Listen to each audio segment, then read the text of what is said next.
Bueno, continuando con nuestras obras de Julio Verne, vamos a continuar con el libro de La Vuelta al Mundo en 80 días. Y vamos a iniciar el capítulo 25, donde se da un ligero vistazo a San Francisco en un día de manifestación. Eran las 7 de la mañana cuando Phileas Fogg, la señora Audaz y Passepartout pusieron el pie en continente americano, si es que puede decirse ese nombre al muelle flotante en que desembarcaron. Esos muelles que suben y bajan con la marea facilitan la carga y descarga de los buques. Ahí se arriman los clippers de todas dimensiones, los vapores de todas las nacionalidades y esos barcos de varios pisos que hacen el servicio del Sacramento y de sus afluentes.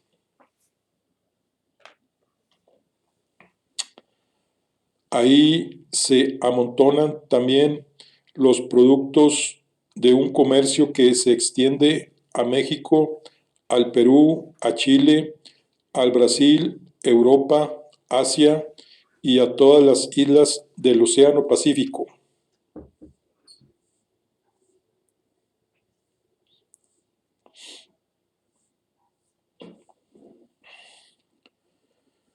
Passepartout, en su alegría de tocar por fin tierra americana, creyó que debía desembarcar dando un salto mortal del mejor estilo, pero al caer en el suelo, que era de tablas carcomidas, por poco lo atraviesa.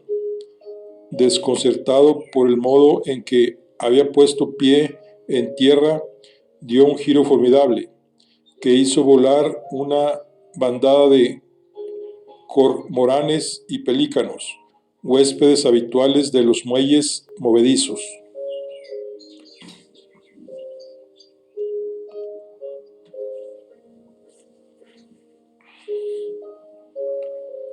El señor Fogg, tan pronto como desembarcó, preguntó a qué hora salía el primer tren para Nueva York.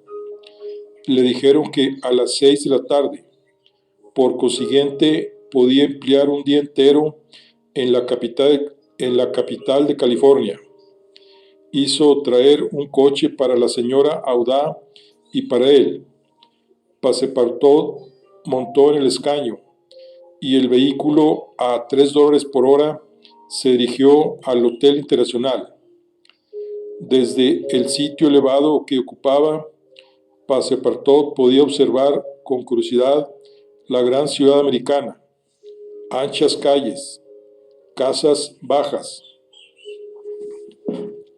bien alineadas, iglesias y templos de estilo gótico, anglosajón,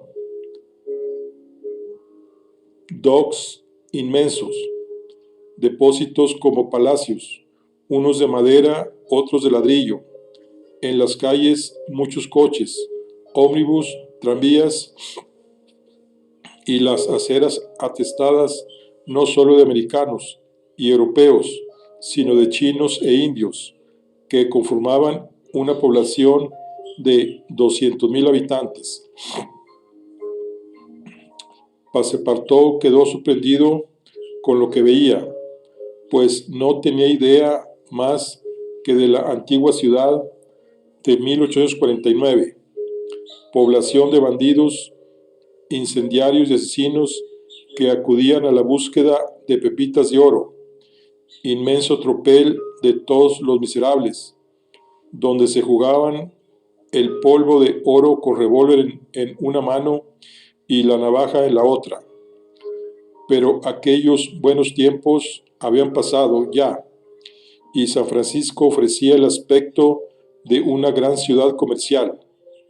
La elevada torre del ayuntamiento, desde la cual vigilaban los guardias, dominaba todo aquel conjunto de calles y avenidas, cortadas en ángulo recto, alternadas con plazas y jardines llenos de verdor.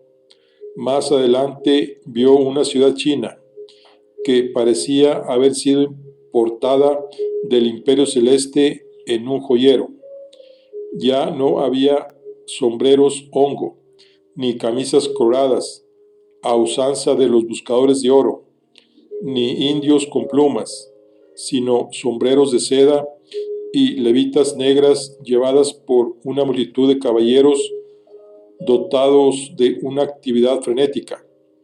Ciertas calles como Montgomery Street, parecida a la Regent Street de Londres, el Boulevard de los Italianos de París, el Broadway en Nueva York, estaban llenas de tiendas espléndidas que ofrecían en sus escaparates los productos del mundo entero. Cuando Passepartout llegó al Hotel Internacional, le pareció que no había salido de Inglaterra. El piso bajo del hotel estaba ocupado por un inmenso bar tipo buffet, gratuito para todos los transeúntes, en el que se servían carne seca, sopa de ostras, galletas con Chester. Todo eso se despachaba sin que el consumidor tuviera que aflojar el bolsillo. Solo pagaba la bebida Alé o Porto Jerez si tenían ganas de refrescarse. Todo esto le pareció muy americano a Passepartout. El restaurante del hotel era confortable. El señor Fox y la señora Audá se instalaron en una mesa y fueron abundantemente servidos en platos liliputienses por camareros del más hermoso color negro. Después del almuerzo, Phileas Fogg, acompañado de Audá, salió del hotel para ir a avisar su pasaporte en el consulado inglés. Encontró en la acera a su criado, que le preguntó si sería prudente, antes de tomar el ferrocarril del Pacífico, comprar algunas carabinas, Enfields o revólveres Colts. Passepartout había oído hablar de los Sioux y de los Paunet, que paran los ferrocarriles como simples ladrones españoles. El señor Fogg respondió que era una medida inútil, pero lo dejó en libertad de obrar como quisiera, luego de lo cual se dirigió a la oficina del agente consular. Phileas Fogg no había caminado 200 pasos cuando, por una de las más raras casualidades, se encontró con Fix. El inspector se manifestó extraordinariamente sorprendido. ¿Cómo?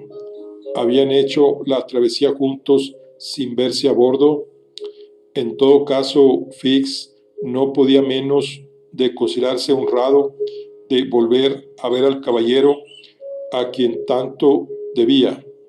Sus negocios lo llamaban de nuevo a Europa y se alegraba mucho de proseguir su viaje en tan amable compañía.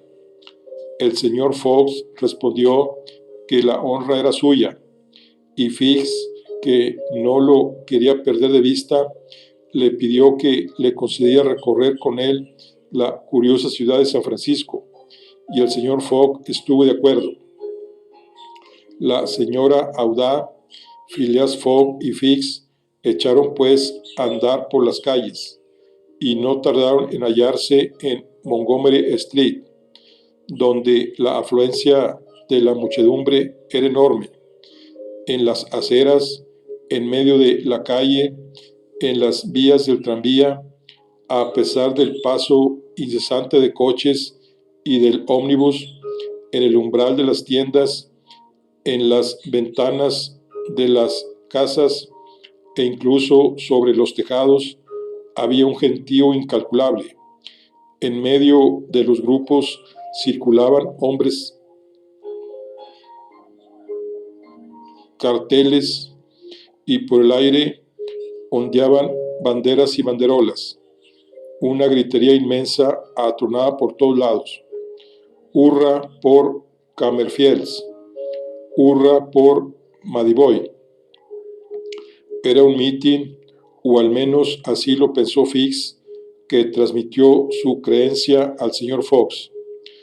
Tal vez haremos bien en no meternos entre esa aglomeración, porque al parecer solo se reparten golpes.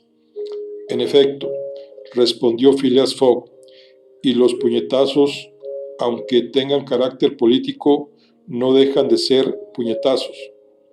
Fix creyó pertinente sonreír al oír esa observación, y a fin de ver sin ser atropellados, la señora Audá, Phileas Fogg y él tomaron sitio en el descanso superior de unas gradas que dominaban la calle.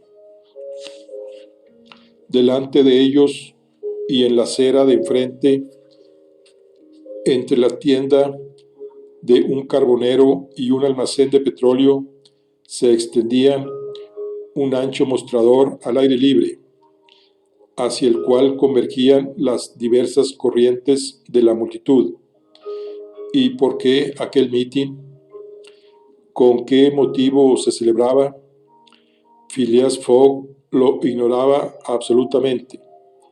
Se trataba del nombramiento de un alto funcionario militar o civil, de un gobernador de estado o de un miembro del Congreso. Era permitido especular el motivo al ver la extraordinaria animación que tenía agitada a la población entera. En aquel momento hubo entre la multitud un movimiento considerable. Todas las manos estaban al pie, algunas sólidamente cerradas. Se elevaban y bajaban entre vociferaciones. Sin duda, manera enérgica de formular un voto. Aquella masa de gente se agitaba en remolinos que semejaban olas de mar. Las banderas oscilaban, desaparecían un momento y reaparecían hechas jirones. Las ondulaciones de la marejada se propagaba hasta la escalera, mientras que las cabezas se encrespaban en la superficie como el mar alebrestado súbitamente por un chubasco. El número de sombreros había disminuido considerablemente, y la gran mayoría parecía haber perdido su estatura normal. Es evidente que se trata de un mitin, dijo Fix, y la cuestión que lo ha provocado debe ser palpitante. No me extrañaría que de nuevo se tratara del asunto del Alabama, aunque ya ha sido resuelto. Tal vez, repitió simplemente el señor Fogg. En todo caso, respondió Fix, hay dos campeones enfrentados, el honorable Camperfield y el honorable Madiboy. La señora Audá, asiada del brazo de Phileas Fogg, miraba con sorpresa la tumultuosa escena. Fix iba a preguntar a uno de sus vecinos la razón de aquella efervescencia popular cuando se pronunció un movimiento más decidido. Redoblaron los gritos, aumentados con injurias. Los mástiles de las banderas se transformaron en armas ofensivas. Ya no había manos, sino puños por todas partes. Desde lo alto de los coches detenidos y de los ómnibus interceptados en su marcha, se repartían golpes a diestra y siniestra. Todo servía de proyectil. Botas y zapatos describían por el aire largas trayectorias, y parecía incluso que algunos revólveres mezclaron sus detonaciones con las vociferaciones de la turba. La turba se acercó a la escalera y afluyó sobre las primeras gradas. Uno de los partidarios era evidentemente rechazado, sin que los que estaban solamente de espectadores pudieran reconocer si la ventaja estaba de parte de Madiboy o de Camerfield. Creo que sería prudente retirarnos, dijo Fix, que no quería que su hombre recibiera un mal golpe o se mezclara en un mal negocio. Si es una cuestión que tiene que ver con Inglaterra y nos llegan a conocer, nos veremos muy comprometidos en el tumulto. Un ciudadano inglés, respondió Phileas Fogg, pero el caballero no terminó su frase. Detrás de él, desde aquella terraza precedida de las gradas, salieron espantosos alaridos. Se gritaba «¡Hurra! ¡Hip, por Madiboy!».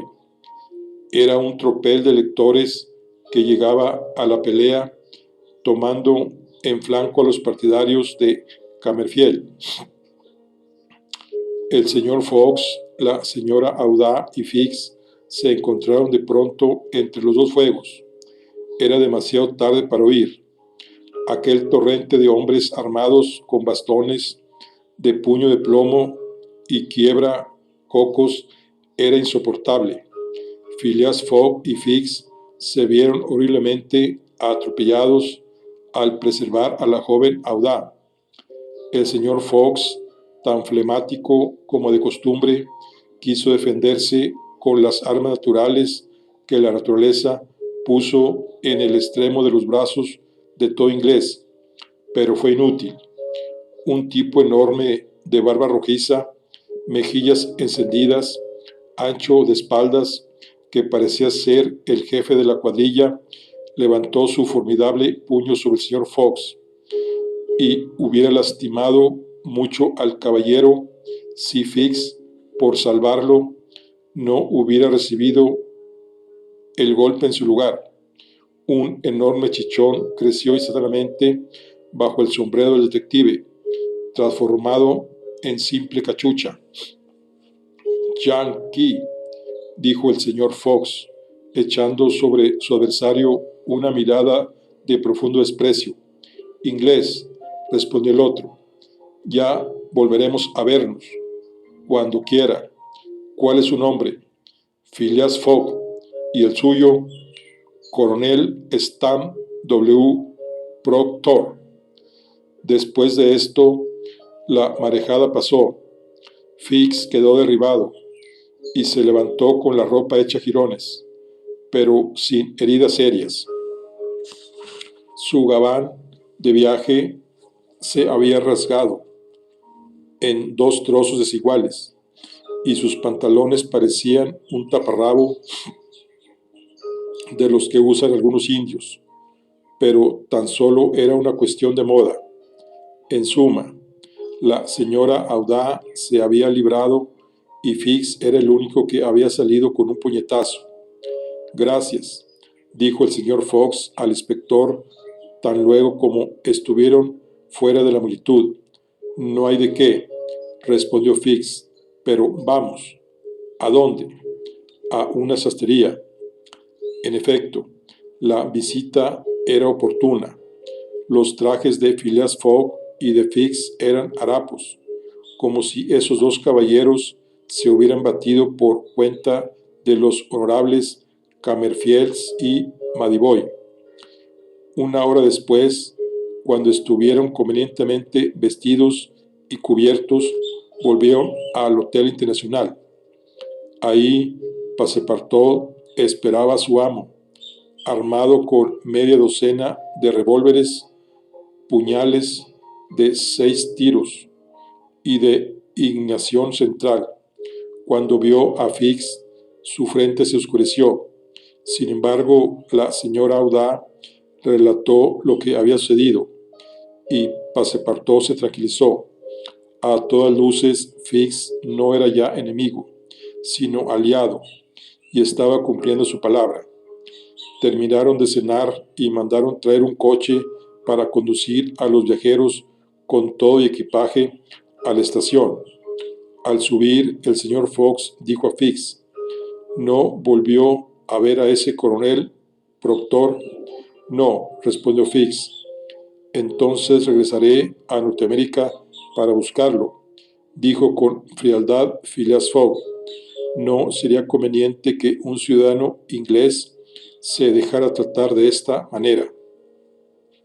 El inspector sonrió y no respondió, pero como se ve, el señor Fox pertenecía a esa clase de ingleses que, si bien no toleran el duelo en su país, se baten en el extranjero cuando se trata de defender su honra.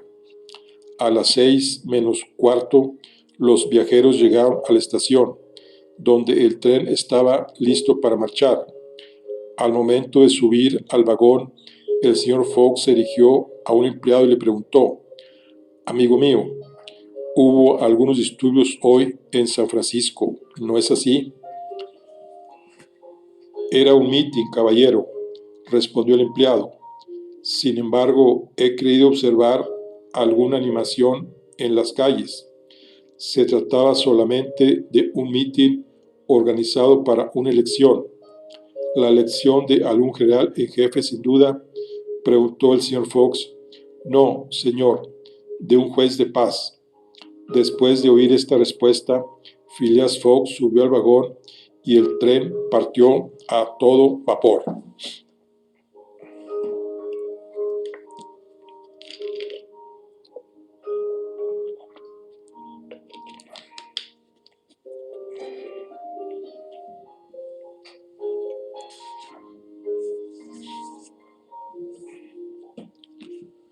Capítulo 26, donde abordan el Expreso del Pacífico. Ocean to Ocean, como dicen los norteamericanos. Estas tres palabras debían ser la denominación general de la gran línea que atraviesa los Estados Unidos de América en su mayor anchura. Pero, en realidad, el Pacific Railroad se divide en dos partes distintas: el Central Pacific entre San Francisco y Ogden, y el Union Pacific entre Ogden y Omaha. Ahí se conectan 5 líneas que mantienen a Omaha en comunicación constante con Nueva York. Nueva York y San Francisco están, por consiguiente, unidas por una cinta ininterrumpida de metal que no mide menos de 3.786 millas. Entre Omaha y el Pacífico, el ferrocarril cruza una región que aún pertenece a los indios, una vasta extensión de territorio recorrida por las fieras, donde los mormones comenzaron a establecer sus colonias en 1845, después de haber sido expulsados de Illinois. En otro tiempo, en las circunstancias más favorables, el viaje de Nueva York a San Francisco duraba mínimo 6 meses. Ahora se puede hacer el viaje en 7 días. Fue en 1862 cuando, a pesar de la oposición de los diputados del sur, que querían una línea más meridional, se fijó el trazado del ferrocarril entre los 41 y 42 grados de latitud. El presidente Lincoln, cuyo recuerdo tanto se añora, fijó él mismo en el estado de Nebraska la ciudad de Omaha como cabeza de línea del nuevo camino. Los trabajos comenzaron enseguida y prosiguieron con esa eficacia norteamericana que no se demora en papeleos ni burocracias. La rapidez de la mano de obra no perjudicaba en modo alguno la buena ejecución del camino. En el llano se avanzaba a razón de milla y media por día. Una locomotora, rodando sobre los rieles del día anterior, llevaba los del día siguiente y corría sobre ellos a medida que se iban colocando. El Pacific Railroad tiene muchas ramificaciones en su trayecto por los estados de Iowa, Kansas, Colorado y Oregon. Al salir de Omaha, marcha por la orilla izquierda del río Platte, atraviesa los terrenos de Laramie y las montañas Wasatch, da vuelta al lago Salado, llega a Salt Lake City, capital de los mormones, penetra en el valle de la Tuilla, bordea el desierto norteamericano, los montes de Cedar y Humboldt, el río Humboldt, la Sierra Nevada, y baja por Sacramento hasta el Pacífico, sin que este trazo caiga en pendientes mayores a los 12 pies por mil, aún en el trayecto de las montañas rocosas. Así es la larga arteria que los trenes recorren en 7 días y que permitiría al honorable Phileas Fogg, al menos así lo esperaba, tomar el día 11 en Nueva York el vapor de Liverpool. El vagón ocupado por Phileas Fogg era una especie de ómnibus largo que descansaba sobre 2 juegos de 4 ruedas cada uno, cuya movilidad permite librar las curvas de pequeño radio. En el interior no había compartimientos, sino 2 filas de asientos dispuestos de cada lado, perpendiculares al eje, entre los cuales se reservaba un pasillo que conducía a los gabinetes de tocador y otros con que cada vagón está provisto. A todo lo largo del tren, los vagones se comunicaban entre sí por pasarelas, así que los viajeros podían circular de un extremo a otro del convoy, que ponía a su disposición vagones cafeterías, vagones restaurantes, vagones salón, vagones terraza. Lo único que hacía falta era un vagón teatro, pero algún día los habrá. Por las pasarelas circulaban sin cesar vendedores de libros y periódicos, ofreciendo su mercancía, así como vendedores de licores, comestibles y cigarros, que no carecían de compradores. Los viajeros habían salido de la estación de Oakland a las 6 de la tarde. Ya era de noche, una noche fría, sombría, con el cielo encapotado, cuyas nubes amenazaban con convertirse en nieve. El tren no andaba con gran rapidez, teniendo en cuenta las paradas. No recorría más de 20 millas por hora, velocidad que, no obstante, le permitía atravesar los Estados Unidos en el tiempo reglamentario. Hablaban poco los ocupantes del vagón. Por otra parte, el sueño se iba apoderando de los viajeros. Passepartout estaba cerca del inspector de policía, pero no hablaba con él. Después de las últimas eventualidades, sus relaciones se habían enfriado notablemente. No había ya simpatía ni intimidad. Fig seguía siendo el mismo, pero Passepartout, por el contrario, estaba muy reservado y dispuesto a estrangular a su antes amigo a la menor sospecha. Una hora después de que el tren dejó la estación, comenzó a nevar. Afortunadamente era una nieve fina que no podía entorpecer la marcha del tren. Por las ventanillas, todo lo que podía verse era una inmensa alfombra blanca, sobre la cual dibujaba espirales el vapor grisáceo de la locomotora. A las 8 de la noche, un sobrecargo entró en el vagón y anunció a los viajeros que había llegado la hora de dormir. Ese vagón era un sleeping car que en cuestión de minutos quedaría transformado en dormitorio. Los respaldos de los bancos se replegaron y se desdoblaron unas colchonetas cuidadosamente empaquetadas.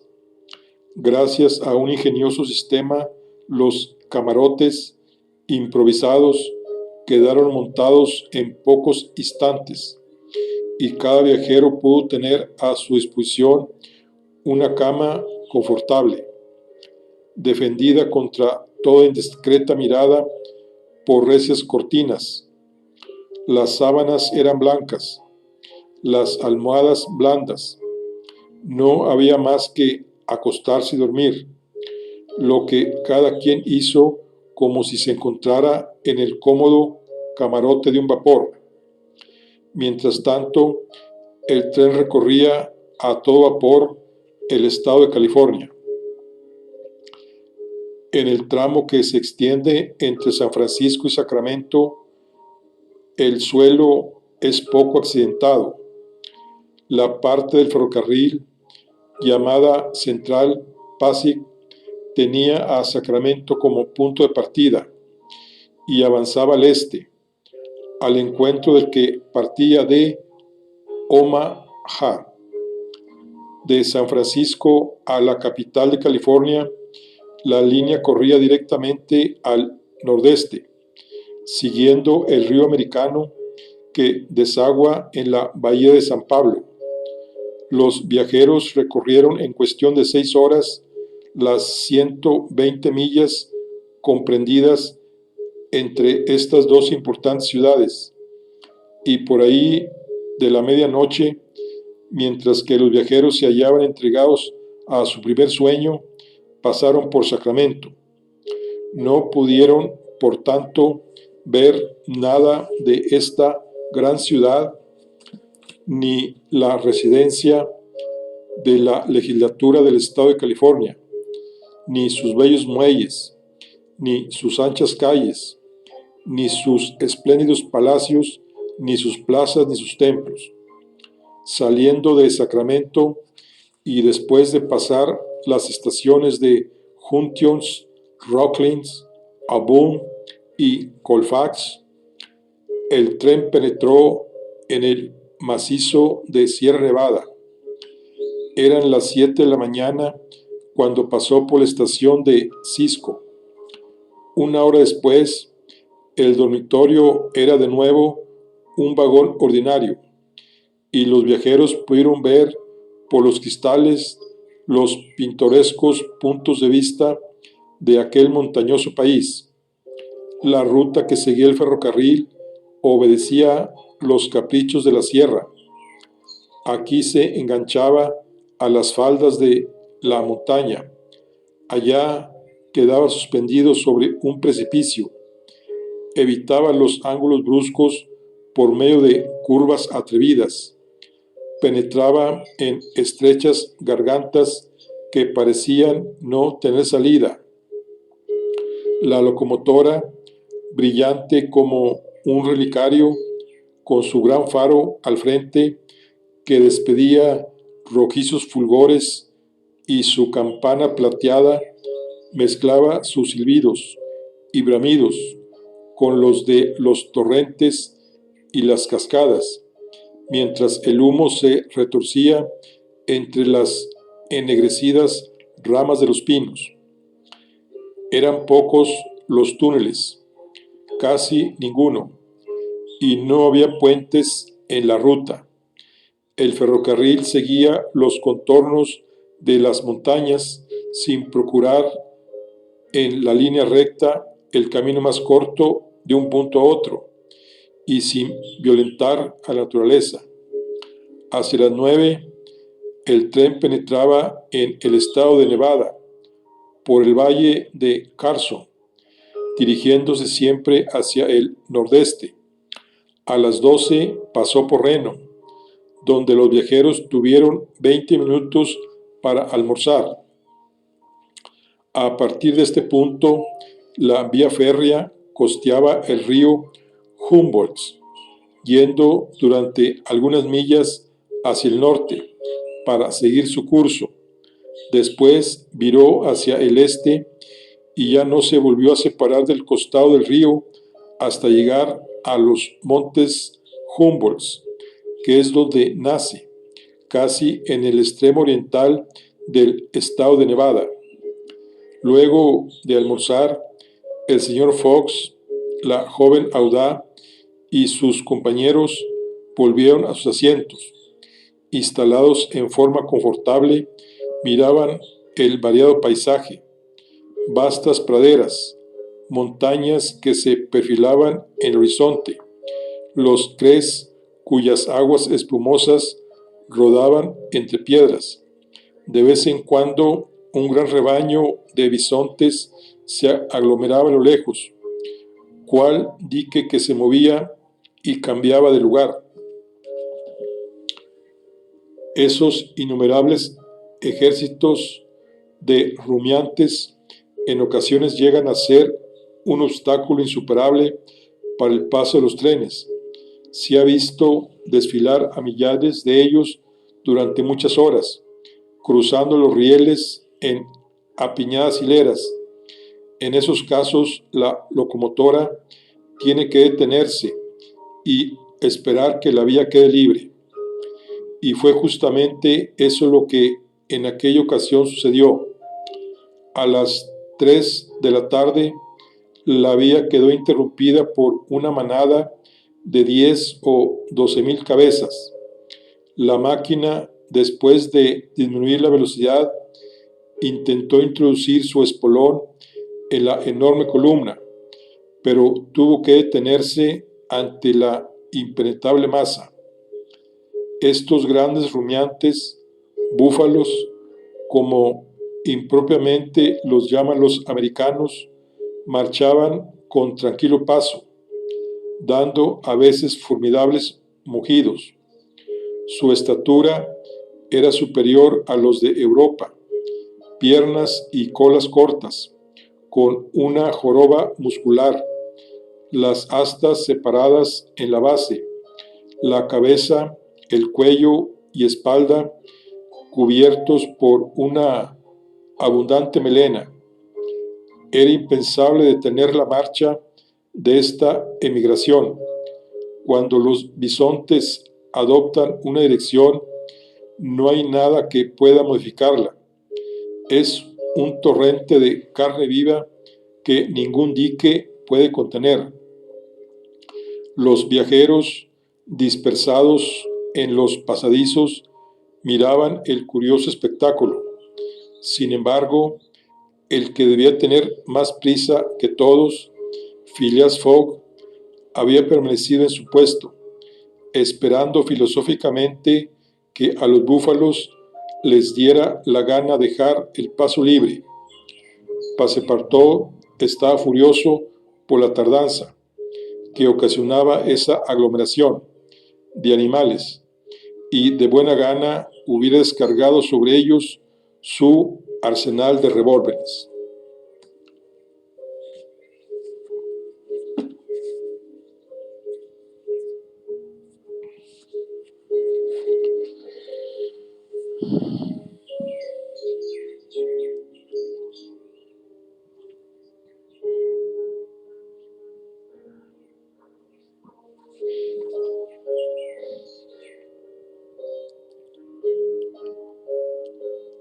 ¡Qué país!, exclamó. Unos simples bueyes son capaces de detener los trenes y van así en procesión, sin prisa ninguna, como si no estuvieran estorbando el paso.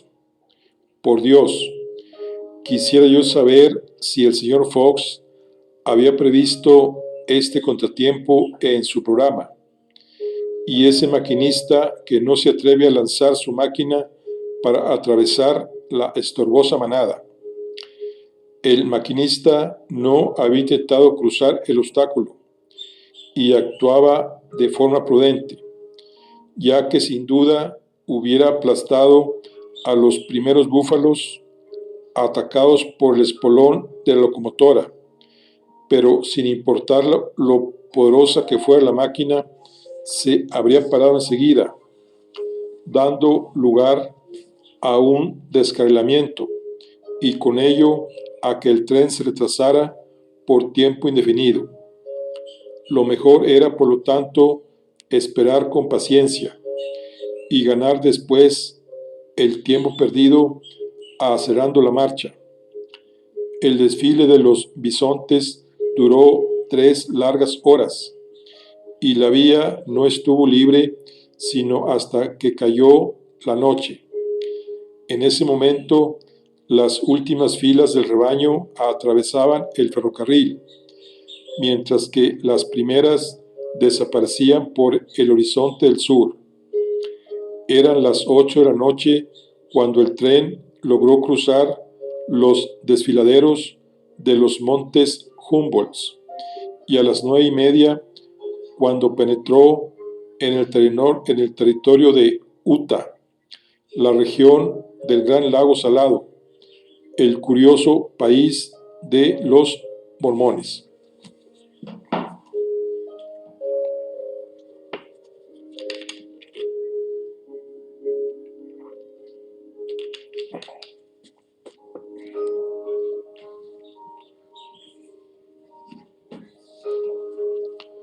Capítulo 27, donde Passepartout sigue a una velocidad de 20 millas por hora un curso de historia mormona.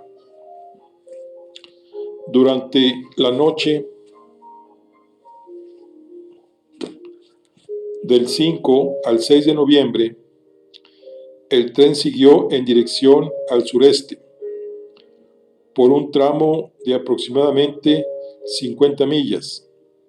Después subió otro tanto hacia el noreste y se fue acercando al Gran Lago Salado.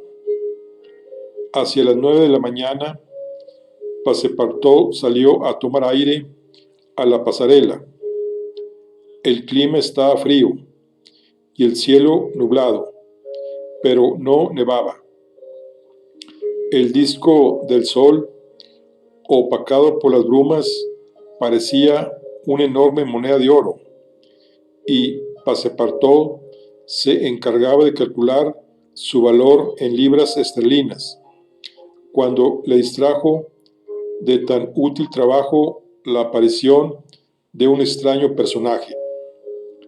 Se trataba de un hombre alto, muy moreno, de bigote negro, pantalón negro, corbata blanca y guantes de piel de perro. Tenía la apariencia de un reverendo. Había tomado el tren en la estación de Elko. Iba de un extremo al otro del tren y en la portezuela de cada vagón pegaba con obleas un anuncio escrito a mano. Passepartout se acercó a leer uno de esos anuncios, que decían que el honorable William Hitch, misionero mormón, aprovechando su presencia en el tren número 48, daría de 11 a 12 horas en el coche número 117 una conferencia sobre el mormonismo. Todos los caballeros deseosos de instruirse en los misterios de religión de los santos de los últimos días estaban invitados a oírla. Desde luego que asistiré, se dijo Passepartout, quien de mormonismo solo conocía sus costumbres polígamas, base de la sociedad mormona.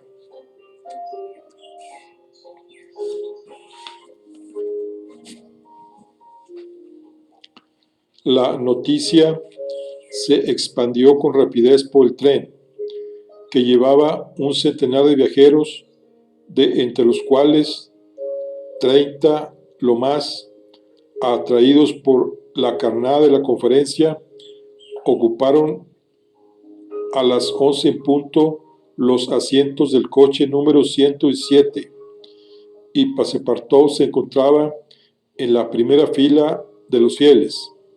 Ni su amo ni Fix habían creído conveniente tomarse la molestia. A la hora dicha, el hermano mayor, William Hitch, se levantó y con voz irritada, como si de antemano le hubieran contradicho, exclamó: «Yo les digo que Joe Smith es un mártir, que su hermano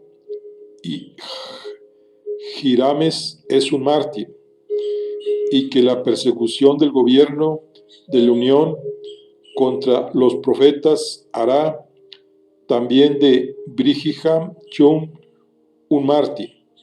¿Quién se atreve a sostener lo contrario?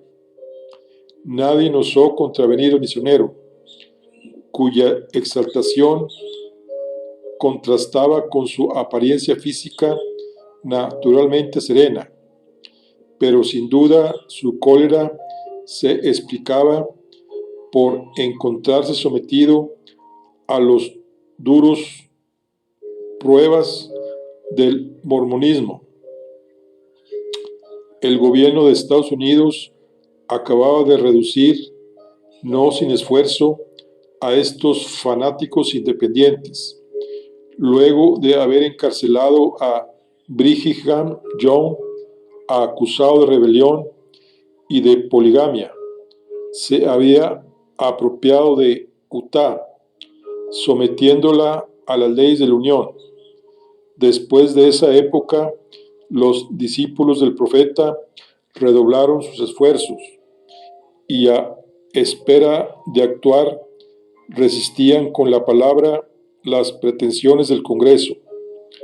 Como podemos comprobar, el anciano William Hitch hacía proselitismo hasta en el ferrocarril, y fue así como enunció de modo apasionado, con explosiones de voz y violencia de ademanes, la historia del mormonismo desde los tiempos bíblicos, como en Israel un profeta mormón de la tribu de José publicó las escrituras de la nueva religión y los legó a su hijo mormón.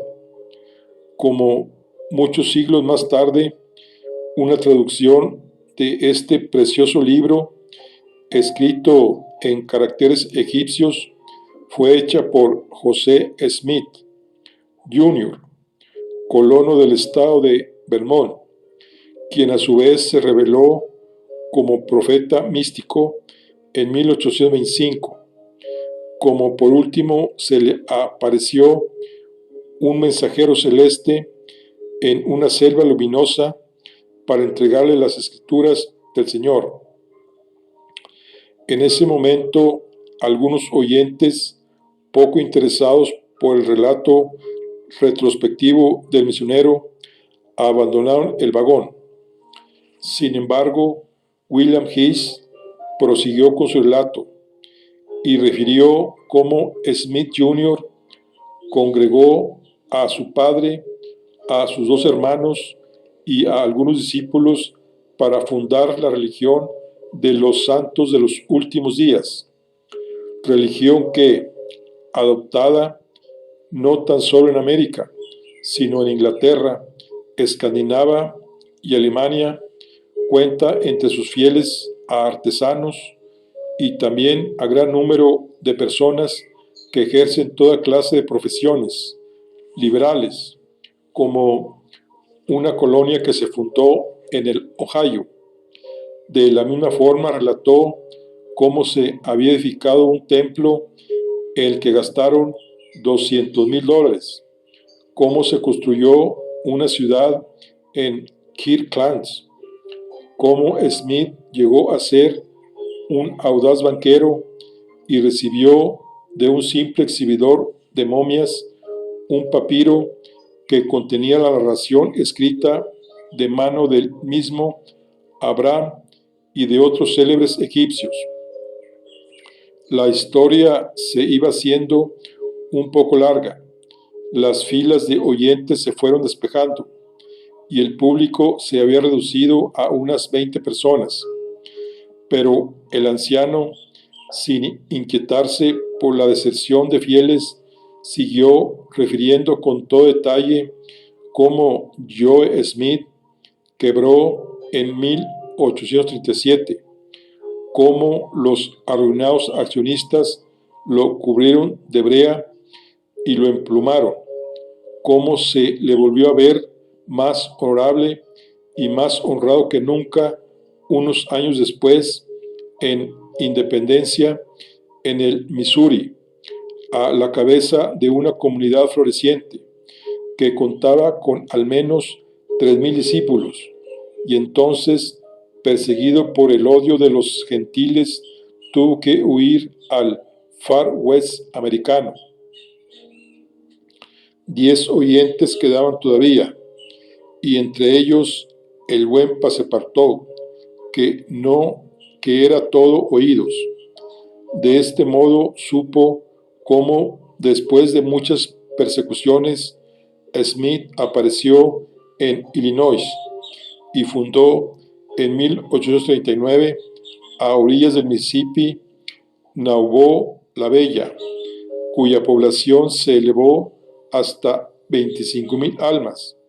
Como Smith fue su alcalde, juez supremo y general en jefe, como en 1843 se presentó a candidato a la presidencia de los Estados Unidos, y como por último, atraído a una emboscada en Cartago, fue encarcelado y asesinado por una banda de hombres enmascarados.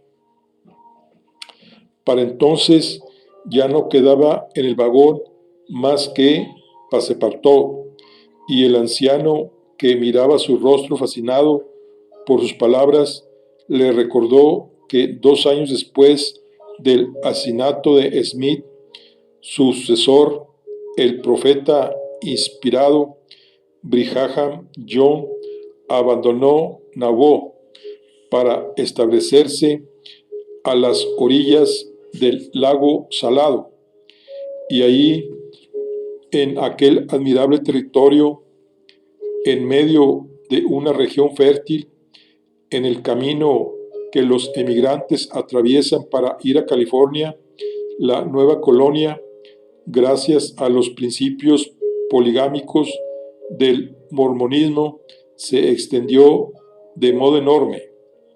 Y ahí tienen, añadió William Hitch, ahí tienen el motivo de la envidia que el Congreso ha ejercido contra nosotros. Por eso, los soldados de la Unión han pisoteado el suelo de Utah. Por eso han aprendido a nuestro jefe, el profeta Brigham Young, sin tener en cuenta la justicia. ¿Cederemos a la fuerza? Jamás. Expulsados de Vermont, expulsados de Illinois, expulsados de Ohio, expulsados de Missouri, expulsados de Utah, ya encontraremos algún territorio independiente donde plantar nuestra tienda. Y usted, adepto mío, añadió el anciano, fijando su mirada iracunda sobre su único oyente, ¿plantará la suya a la sombra de nuestra bandera? No, respondió con firmeza Passepartout, que se retiró dejando al enloquecido predicar en el desierto. Sin embargo, durante la conferencia, el tren había avanzado con rapidez y hacia el mediodía tocaba en su punta noroeste el gran lago Salado.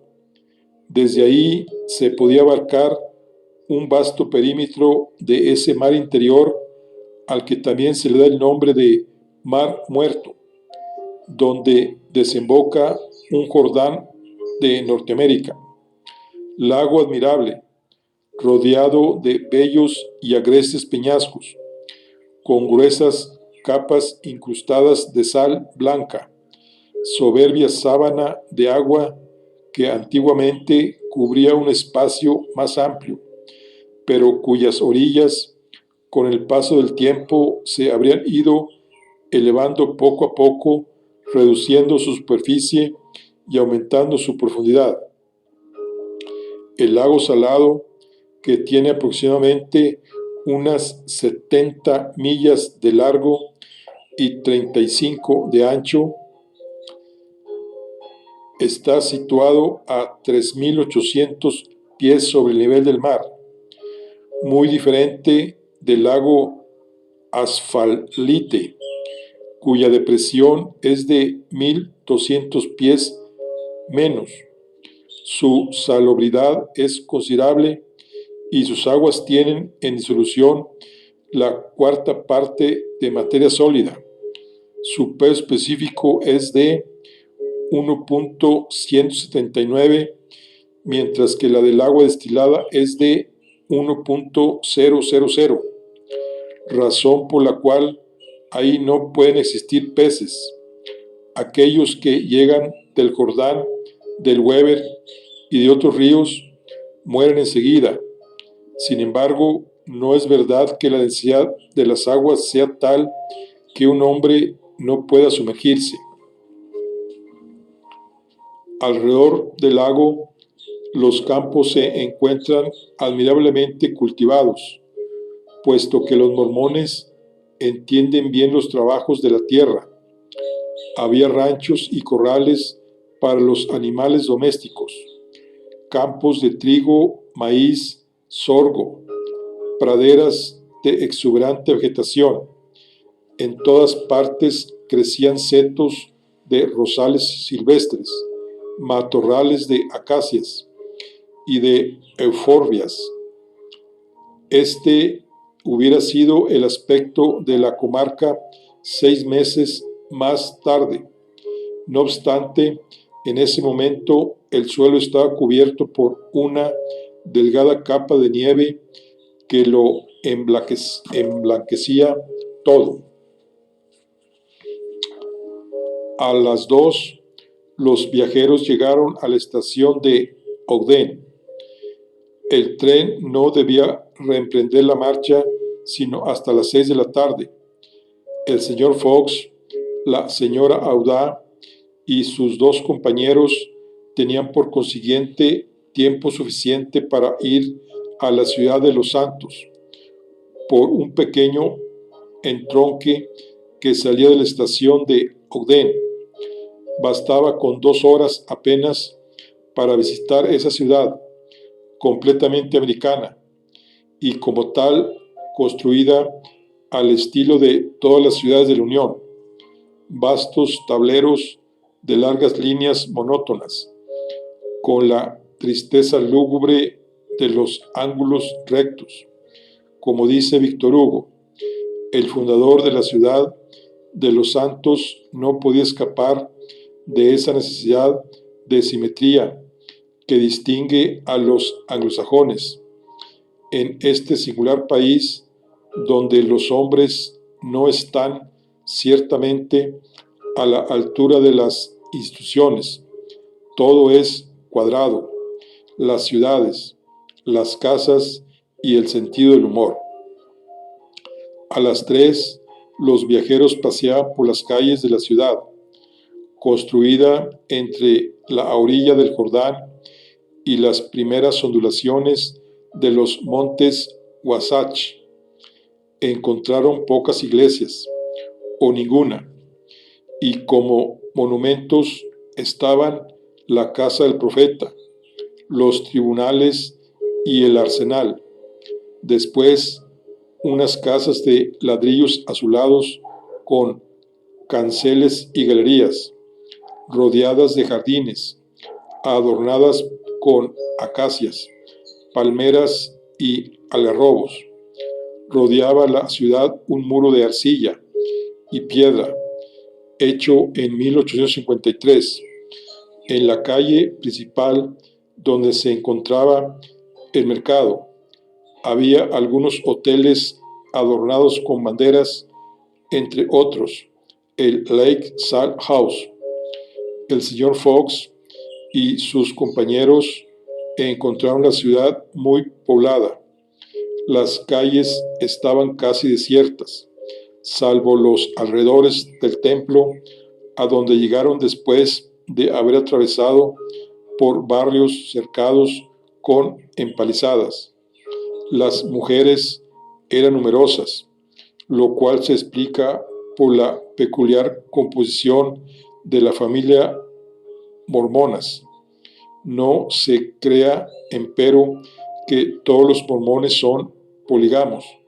Cada cual es libre de hacer lo que quiera acerca de este tema en particular. Sin embargo, conviene señalar que son las ciudadanas de Utah las que tienen especial empeño en convertirse en esposas, ya que, según sus creencias, el cielo mormón no permite que las célibes de sexo femenino disfruten de sus delicias. Estas pobres criaturas no parecen ni cómodas ni felices. Algunas, sin duda, las más adineradas, llevaban un jubón de seda negra abierto en la cintura y se cubrían la cabeza con una capucha o un chal muy modesto. Las demás iban vestidas de forma muy rústica. Passepartout, en su cualidad de soltero convencido, no miraba sin cierto espanto a aquellas mormonas encargadas de hacer, entre muchas, la felicidad de un solo mormón. En su buen sentido, era del marido de quien más se compadecía. Le parecía terrible tener que dirigir entre las vicisitudes de la vida a tantas damas a la vez, llevándolas en tropel hasta el paraíso mormónico, con la perspectiva de encontrarlas ahí y vivir por toda la eternidad en compañía del glorioso Smith, que debía ser el ornamento de aquel lugar de delicias. Decididamente, él no creía tener vocación para eso, y le parecía, aunque tal vez estuviera equivocado, que las ciudadanas de Salt Lake City dirigían hacia su persona miradas un poco inquietantes. Felizmente, su paso por la ciudad de los santos no debía prolongarse. Unos minutos antes de las 4, los viajeros se encontraban de nuevo en la estación y volvían a ocupar su asiento en los vagones. Se escuchó el silbido de partida, y al momento en que las ruedas de la locomotora, patinando sobre los rieles, comenzaban a imprimir al tren un poco de velocidad, resonaron unos gritos de ¡alto! ¡Alto! No se detiene a un tren en marcha, por lo que el caballero que profería tales gritos era sin duda algún mormón rezagado. Corría hasta perder el aliento. Por suerte para él, la estación no tenía ni puertas ni barreras, de modo que se lanzó a la vía, saltó al estribo del último vagón y cayó sin rendido sobre una de las pasarelas. Passepartout, que había seguido con emoción los incidentes de esta acrobacia, fue a ver al rezagado, en quien cobró vivo interés cuando se enteró de que se escapaba de una pelea familiar. Luego de que el mormón hubiera recuperado el aliento, Passepartout se atrevió a preguntarle cortésmente cuántas mujeres tenía para él solo, pues por el modo en que venía escapando hacía suponer que por lo menos tenía 20. Una, señor, contestó el mormón, elevando los brazos al cielo. Una, y con eso es suficiente. Bueno, aquí concluimos la charla del día de hoy. Nos vemos en la siguiente. Hasta luego.